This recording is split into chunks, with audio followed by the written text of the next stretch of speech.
Sometimes when storm conditions are just right, you might be fortunate enough to witness a few spectacular blossoms of anvil crawler lightning, also called spider lightning.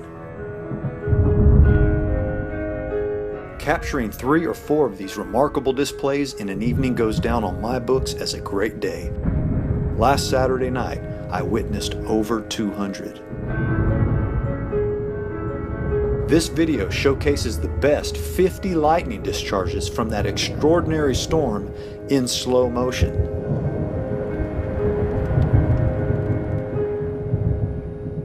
Specific conditions made this storm extremely special. But first, what is an anvil and what is an anvil crawler? When a thunderstorm explodes in our troposphere, it can only rise so far before hitting a ceiling. We call this the tropopause. The updraft then spreads outward like smoke under a table. From a distance, the storm takes on the appearance of an anvil, so we call the spreading flat top of the cumulonimbus an anvil cloud. From above, anvil clouds can flare out, covering entire states. Underneath, they are often garnished with mammatus clouds and set the stage for spectacular sunsets. It's here where anvil crawler lightning does what the name implies. Anvil crawlers are not uncommon, however, because they occur at such high altitudes, there's usually low-level clouds and rain hiding them from view.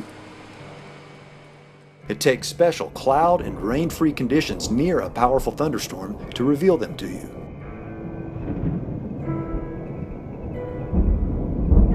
Slow motion video helps reveal that anvil crawlers are comprised of 2 main events. First, leaders, typically growing and branching out horizontally, followed by return strokes, the flickering solid line discharges.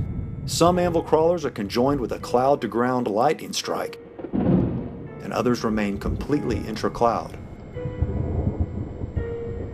One particular capture from this evening is extra special. From the top of a small mountain, pointing the camera straight up, I recorded the birth of an anvil crawler. This rare close proximity to the camera slow motion documentation brought to light a phenomenon I've never witnessed in such detail: the increased luminosity of the leader tips, appearing like headlights searching along dark, windy highways.